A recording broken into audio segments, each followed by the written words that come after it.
Do you happen to have a time machine? No, don't have one handy? You're kind of going to need one to get through this video, because there's going to be a little bit of talk about how the future's past is now the future's future, or something ridiculous like that. And what I'm talking about is the Nike Air Jordan 1 women's Sisterhood line. Now there's this new line coming out of Jordan called Sisterhood, and I already have done this video right here. Bang, there's the oversized laces, oversized stitch. I don't know what the name of that shoe is. I only called the video Nike Air Jordan 1 women's Sisterhood because I thought it was just one shoe, but it turns out there's actually two shoes. But the problem is the video we're doing today, and that's this right here. This is the Nike Air Jordan 1 women's Sisterhood Comfort, CMFT Comfort, and this actually drops before the video that I already did, which drops after this one, and I'm probably going to put this video in the cycle ahead of the other one that I've made. Does that make any sense?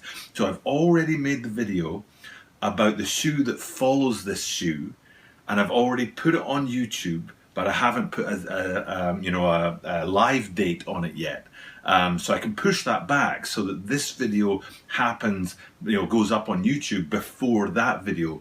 But I'm shooting this video after that video, and this shoe drops before that. Oh, anyway, forget about all the time travel. Forget about trying to work out what's first, what's second. Where will it all come in the line of videos that I drop every single day on YouTube? Forget all about that.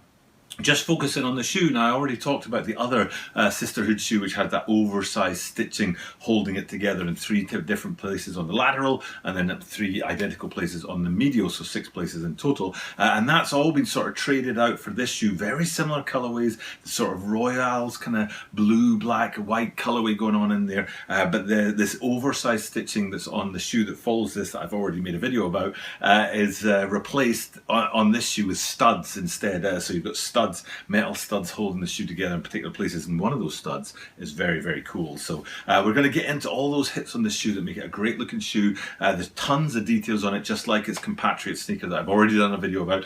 So let's just get into that and talk about all the details that make the upcoming release of the Nike Air Jordan 1 women's Sisterhood Comfort an absolutely stonking shoe.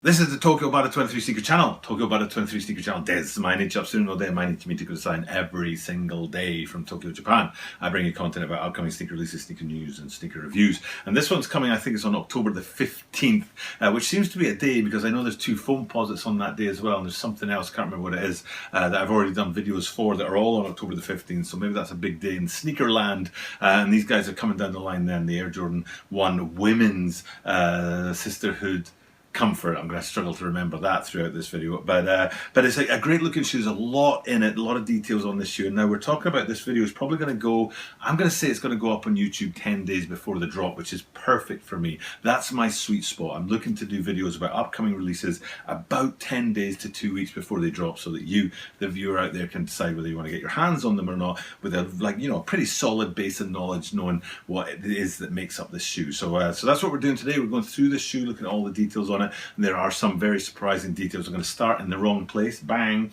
Right there is the outsole. That's how unique and detailed and popping and hot and fire these shoes are. If you don't know what I'm talking about, it's very rare for a Jordan 1 sneaker to have a double coloured outsole like this. I'm not saying it's impossible, so before anybody gets me up in the comments down below saying back in 2003 the Air Jordan 1 high cardboard wet tissue was a double coloured sole, okay, there probably are other shoes that have dropped with the double coloured sole, but it's super rare. And what you're looking at right here is that beautiful royal blue outsole in the middle, but then all around the outside the black kind of border that runs out the outside. That is super rare in Jordans as far as I'm concerned, and that's the kind of level of rarity we're getting on these shoes. Now I have to admit, the other pair that I already did the video for, I think I titled that video something like the super hype crossover appeal of this shoe. I think that one has got a lot of crossover appeal. To be honest, I'm not so sure about this one. I'm on the fence as to whether it's going to have crossover appeal. It may do or it may not, but for me it is a very cool looking shoe and there's a lot going on. Like I say, that's a great example. The outsole right there is a great example of the kind of details we've got to look at on this shoe. And now let's go up and have a look at, say, the lateral side, because there's a couple of things I want to talk about before we get into the details. One of them is the materials. Now basically you've got 3 different materials going on here. You've got mesh, you've got tumbled leather and you've got smooth leather. So what we're going to do is zoom down in on the toe box there, and hopefully you'll see a standard looking leather on that black toe box with the blue overlay around it, and it looks very smooth. It doesn't look treated in any way. But as you gradually travel back along the shoe, you can see that the calmness in that toe box gradually gets more and more sort of pronounced, in the aggressive nature of the materials as you go back through the shoe and get to the sort of ankle area. And now you've got these heavily tumbled leather materials, you know, in blue especially. But then if you look at the Wings logo on the side, which is black on blue, great, very looks nice, and you can see the texture of the leather in that part of the shoe. But beside that, up and down, you can see in the black part of the ankle that it's actually mesh going on in there rather than leather or some other material. Usually it's not quite as, I don't know, what's the word I want to look for? It's almost like it's almost breathable looking at this mesh, but it's usually not as breathable looking as this on a Jordan 1. And that's, you know, the second place, you know, if we were ranking the mesh placement, this would be number 2, because number 1, we dropped down from that, and surprise, surprise, the swoosh itself is embedded behind the upper materials. So it's not flush to the upper materials, it's not sitting on top of the upper materials, it's actually embedded behind it. And B, hopefully what you're seeing on the green screen here is that it's made of that same mesh material, but this time in white. So they're two really big details, an embedded mesh as opposed to a flush or surface mesh, and then not mesh, swoosh, an embedded swoosh as opposed to a surface or a flush swoosh, and the fact that it's a mesh on that sort of leather surround is very, very cool and a unique detail. Now it won't be too hard for me to just quickly flip out and look at the hang tag, which is an outline of the Jumpman rather than like a plastic square, for example, an outline of the Jumpman in solid metal, which is always very cool. And then let's travel up from that and go and have a look at the lacing system, because just like this pair of shoes, I've already looked at the companion pair of shoes for these guys. You've got that circle of black, blue and white up there at the top of the tongues for the tongue branding, and then it's not too far to go back from that and look down on the inside. It's a bit harder to see on these guys than it was on the other ones, but you do have that insole there with the sisterhood kind of detailing. It's a very busy looking insole, but it actually has lots of people, lots of women sort of characters up there on the insole. Harder to see on this one than it was on the previous pair of shoes that I looked at for these guys. Now also, I think, yeah, no, I'm going to stay there. I knew there was something to think about. I was going to leave, but then I thought, oh no, there's something really important, super important to say. And that is that the tongues and the top line of the shoe are super untreated. Usually they would seal that shut so that the foam inside doesn't like escape or break off or rip or anything like that. But you're hopefully seeing it here, not just the insole on these guys, but the top of the tongue and the top of the lining. You can see it hasn't been sealed off with stitching or some kind of cover or some kind of seal, which leaves it open. It is a very cool effect. It does, to me, it feels a bit like the Wings logo is a little bit bare, a little bit thin. Like the wing strap on the side, the ankle strap on the side looks a bit thin to me.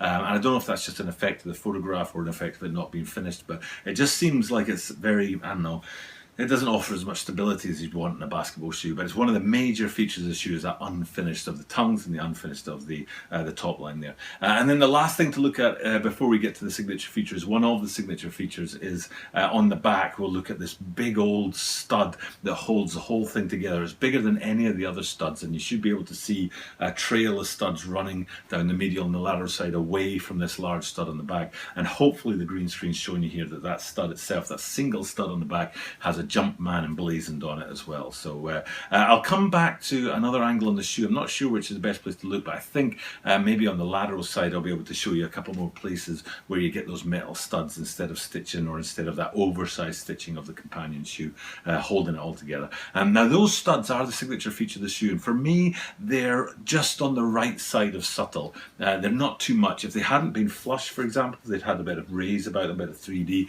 I'd have been like ooh on them, or if they'd been in a lot more places that have been like on them, but you know, they didn't put them in that many places. They're kind of flush to the material, and I'm kind of like okay with them. And it's not a shoe that I would think about buying, even though it would never come in my size at 30.5 centimeters, which is like a US 12.5 or something. And a women's shoe rarely, if ever, runs to that kind of size run. But you know, it still looks pretty good. It's not a distraction from the shoe itself. So I'm okay with that that stud effect throughout. So to finish off this video, like I said, there's a lot in there, a lot of little details, a lot of little hits. The stud on the back, the the bi-colour outsole, the unfinished tongues, the unique branding on the tongues, the embedded swooshing mesh. I mean, there's so much going on in this shoe, but it doesn't actually look like it. It looks like a good solid Jordan 1, which is a good thing when you've got a lot going on, but it's also kind of subtle. So thank you guys for checking out the content. I think, like I said, I'm going to drop this video. I'm going to put it up on YouTube and schedule it to drop before the video that I've already made about these guys. I forgot to mention that these guys are Zoom, so that other video I made with the companion sneakers probably Zoom as well. And that's something I talked about in that video. Is like, I don't know if these are Zoom or not, but these guys are Zoom, so I'm assuming those guys are Zoom as well. But yeah, I'm going to tie it up. I think I'm going to drop this video on YouTube before the other one, so it's going to get confusing because I'll be talking in the wrong tenses about the two videos. But that's the way it happens. You know, sometimes a shoe just sort of pops up and you just have to grab it, and if it's out of sync, it's out of sync. Okay, it's time for me to sign off. Thank you guys for checking out the content. It's Sunday afternoon. I'm trying to put 2 videos together today so I can have a stock of videos in advance, giving me a bit more flexibility of the channel. So I'm going to chip off and get into that second video, which is about an Air Max 90 actually. So without further ado, I'm just going to finish. Thank you guys for checking out the content, and I'll do what I do at the end of every single video, which is remind you that I do this every single day. So you are guaranteed to see me tomorrow.